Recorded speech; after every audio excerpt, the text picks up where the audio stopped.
Before we get to the story, I'd like to say thanks so much for visiting my new channel. I'm going to be uploading cosmic horror related stories every single day. So if that sounds good, please drop a like and don't forget to subscribe. It means a lot, especially when just getting started. I hope you enjoy the story. The first thing you learn working overnight at a small radio station is that silence has texture. Not all quiet is the same quiet. There's the clean silence of dead air between tracks, the soft static hiss of a transmitter idling, the particular hollow nothing of a phone line that's been put on hold too long. You learn to read those differences the way a sailor reads water, not consciously, just as a thing your body starts doing after enough nights alone in a room full of equipment. So when the bleed-through started, I knew it before I could explain it. Something in the texture changed. I was 3 hours into my overnight shift at WKLL, which served a town of about 9,000 people in a flat stretch of the Midwest that most maps treated as empty space between two places worth naming. We ran automated programming overnight, preloaded blocks of music and syndicated content that I supervised more than operated, which meant most of my shift was monitoring levels, handling the occasional technical hiccup, and drinking enough coffee to stay functional until 6 when the morning crew came in. It was not a demanding job. That was the appeal of it. The bleed-through showed up on my board just before 2 in the morning, a low signal threading itself underneath the programming feed, faint enough that I might have missed it if I hadn't been sitting in the specific kind of alert stillness that comes at that hour when your body is tired but your nerves won't commit to it. I pulled up the monitoring software and looked at the frequency readout and didn't immediately understand what I was seeing. The signal was sitting on top of everything, not on a specific frequency but spread thin across all of them, like someone had laid a piece of tissue paper over the entire dial. It wasn't interfering with the broadcast, not technically. The levels were fine and the programming was running clean. It was just there underneath, patient and even, like it had always been there, and I'd only now developed the ears to notice. I isolated it and put it through the booth speakers and sat back and listened. It was a voice, low and uninflected, speaking in a rhythm that didn't match any language I knew, but felt structured in the way language feels structured, with the cadence of meaning even if the meaning itself wasn't there. Not singing, not mechanical, not like anything generated or synthesized, just a voice, speaking steadily, as if recounting something long and detailed to an audience it was confident was listening. I sat with it for about 10 minutes trying to source it. Nothing in our system was generating it. It wasn't coming from our transmitter.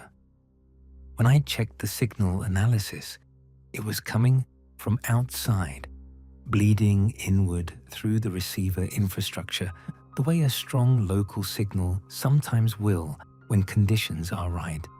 Except the analysis couldn't locate an origin point.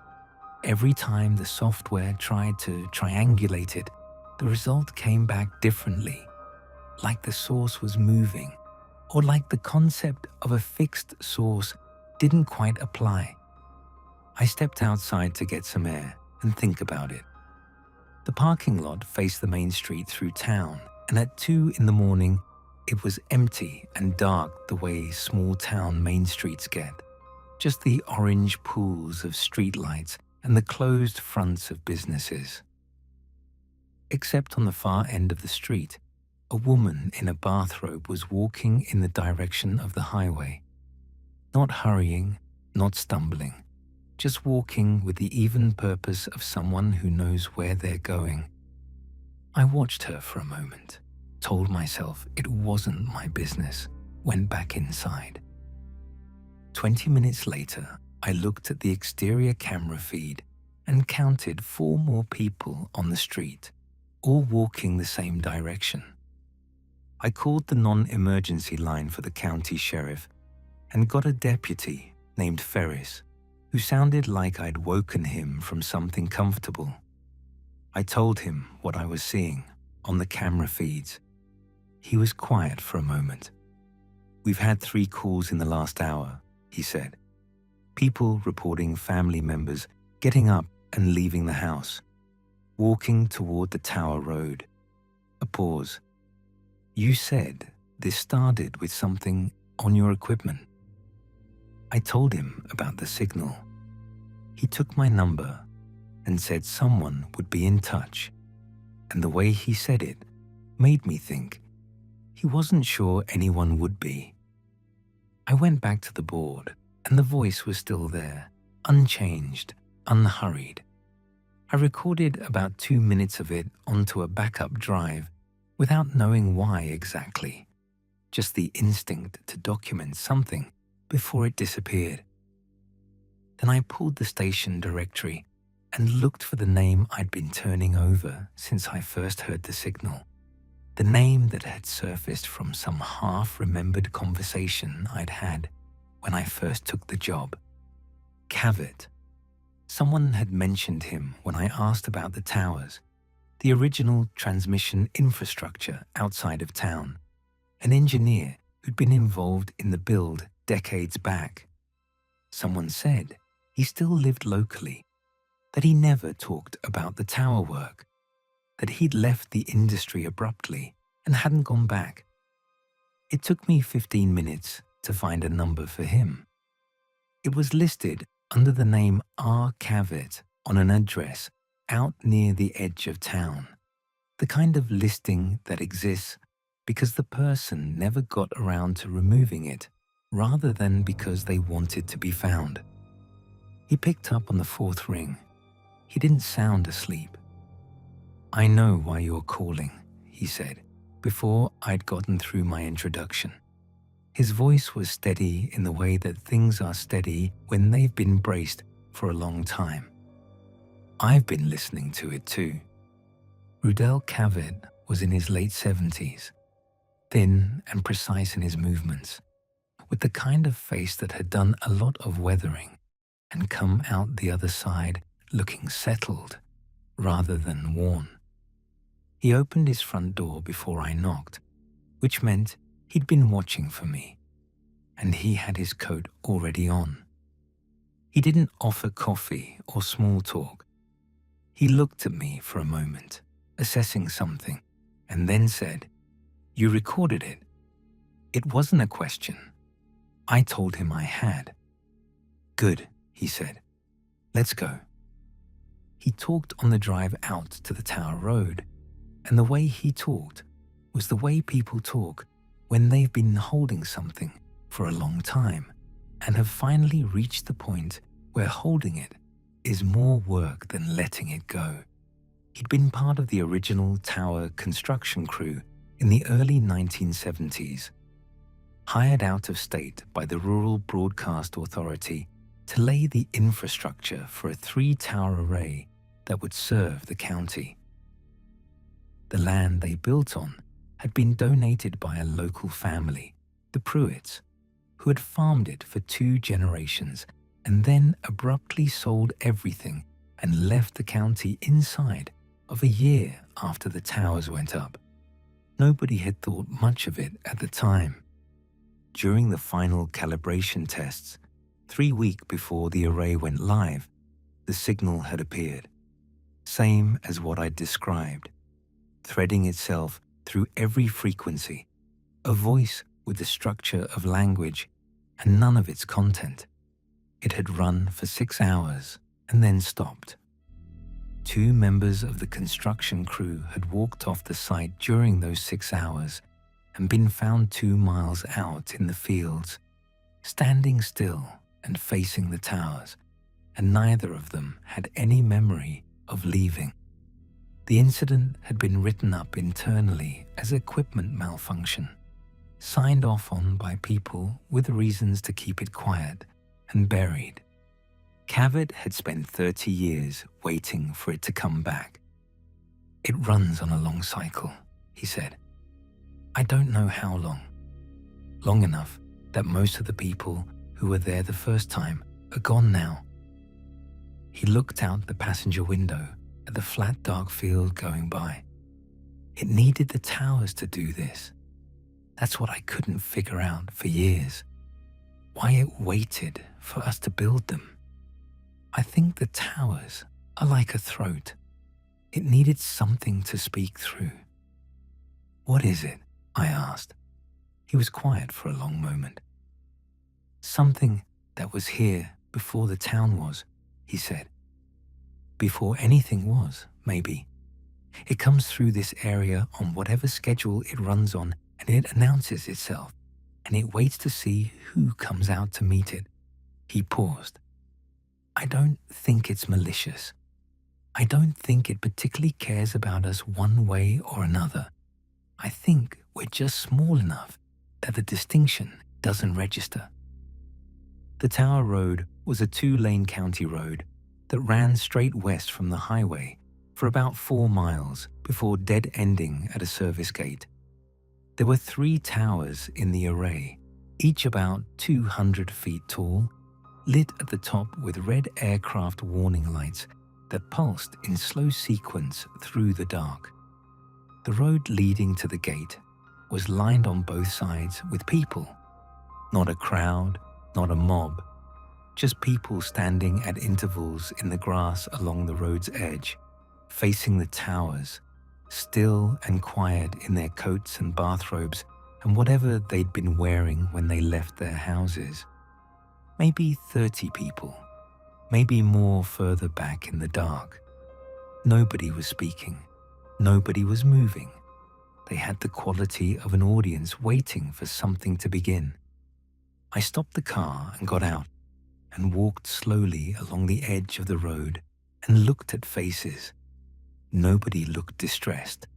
Nobody looked unconscious. They looked like people listening to something absorbing, turned slightly inward, present but not available. I touched the arm of a man I vaguely recognized from the hardware store in town, and he didn't react at all. His arm was warm. His breathing was normal. Cavett came up beside me. "They're fine," he said, though he didn't sound entirely convinced of it. The 2 men from the construction crew were fine afterwards. Didn't remember anything, but fine. "What happens at the towers?" "I don't know," he said. "I never went that far the first time." We went through the service gate, which was standing open, and walked the last quarter mile to the base of the primary tower. The ground around the base was scorched. Not recently, not from any fire I could identify, just a darkening of the soil in a rough circle about 30 feet across, the kind of discoloration that suggested heat over a long period of time. The grass at the edge of the circle was dead, and had been dead for long enough that nothing had grown back. I crouched and put my hand near the ground and felt nothing. Whatever had scorched it was old. At the base of the tower, the voice was audible without any equipment at all.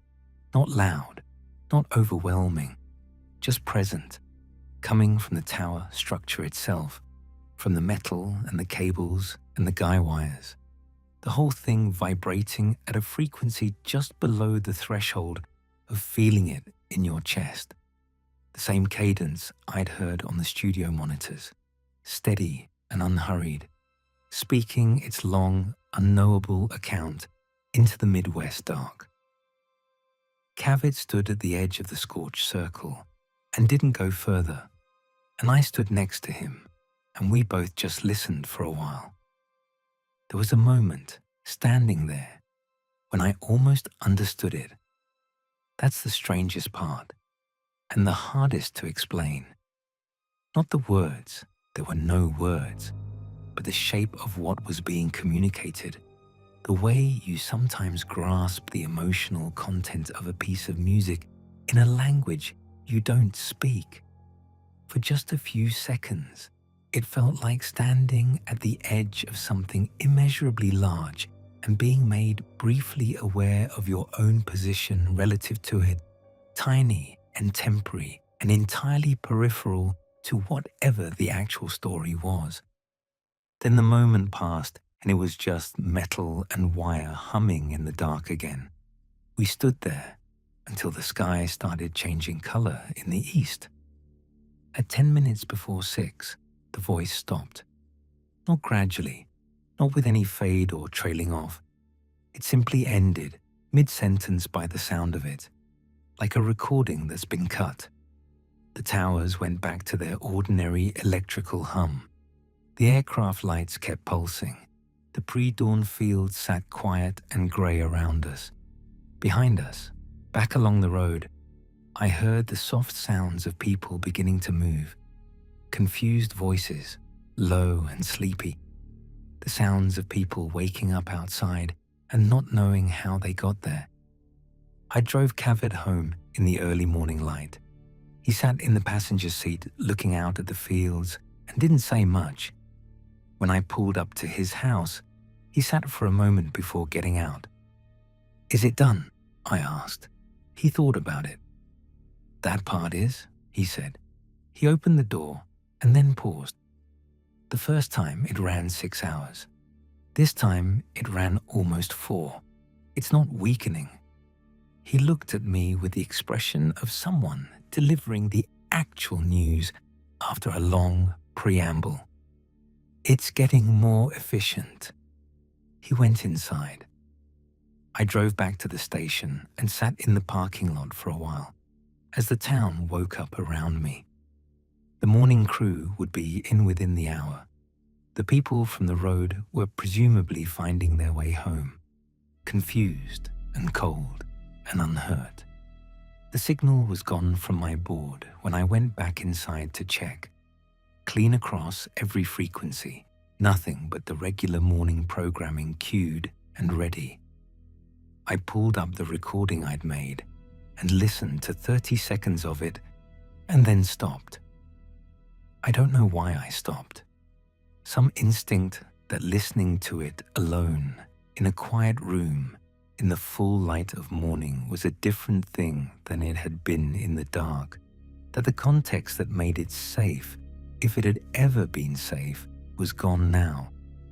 I saved the file and labeled it and put it somewhere I wouldn't open by accident. Here's what I keep coming back to, the thing that has followed me through every ordinary day since that night.